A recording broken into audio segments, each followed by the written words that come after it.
Russian invasion of Ukraine.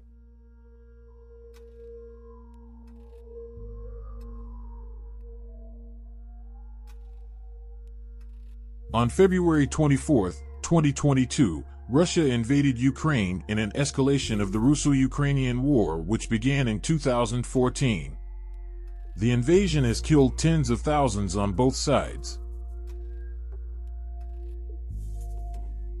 Russian forces are responsible for mass civilian casualties and for torturing captured Ukrainian soldiers. By June 2022, about 8 million Ukrainians had been internally displaced.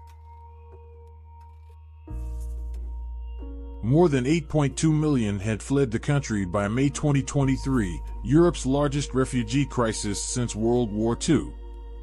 Extensive environmental damage, widely described as ecocide, contributed to the 2022 food crises. Why Ukraine matters to Russia so much?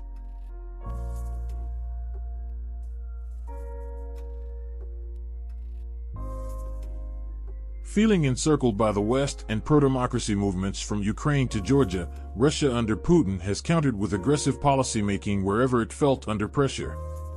Among others, Ukraine has a special importance due to its geography located between Eastern Europe and Russia. Russia does not like to have too many EU member neighbors with NATO sympathies along its western border.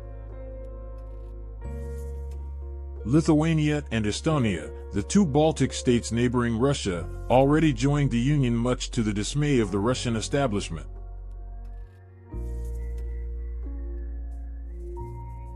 If Ukraine also joins the EU as pro-Russia Belarus continues to struggle with pro-democracy protests, Russia's Western Front will appear weaker and insecure in the eyes of Putin and his allies. As a result, it appears to be that Russians even consider invading Ukraine to prevent further risks toward its national and global security interests. Why does Ukraine want to join NATO? Ukraine has had a partnership with NATO since 1992.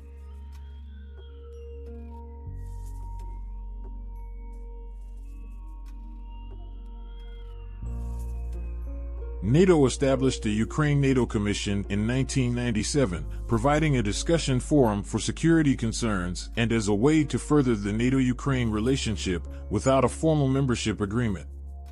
Membership with NATO would significantly increase Ukraine's international military backing, allowing for NATO military action within Ukraine and alongside members of its military. This guarantee of military might act as a firm deterrent to Russian aggression. NATO is clear about the limits of its support to non-member countries.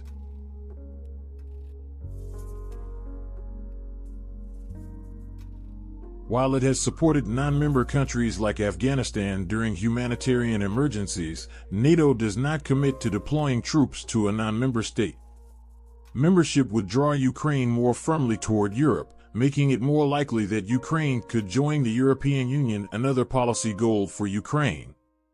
Membership would also help the country build a closer relationship with the U.S. Joining the alliance would also pull Ukraine further away from Russia's sphere of influence. Nearly 50,000 Russian men have died in the war in Ukraine, according to the first independent statistical analysis of Russia's war dead. More than 9,000 civilians, including 500 children, have been killed since Russia invaded Ukraine on February 24, 2022.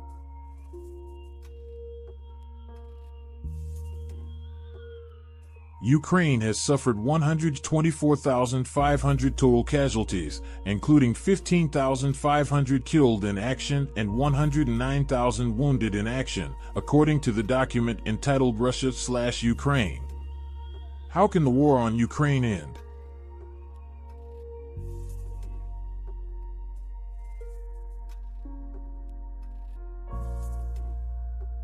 As Russia's war on Ukraine moves into a second year, there has been an upsurge in arguments, some of it impeccably well-intentioned, for urgent action to find a solution to the conflict.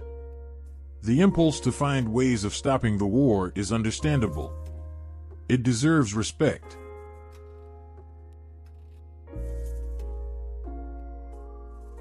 but it can produce ideas that could either soon or over time prolong or renew the conflict rather than solve it. The Korea-style armistice.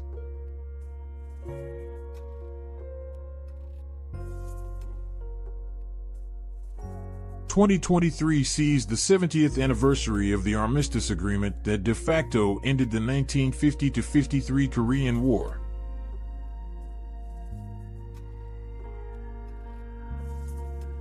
It is no surprise that this model has appealed to those who argue that neither Ukraine nor Russia can realistically be either defeated or reach a compromise, so it is better to find a temporary solution, even if temporary may mean long-term.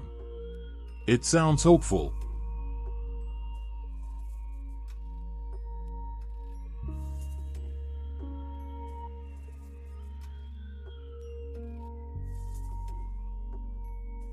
But can it work for Ukraine?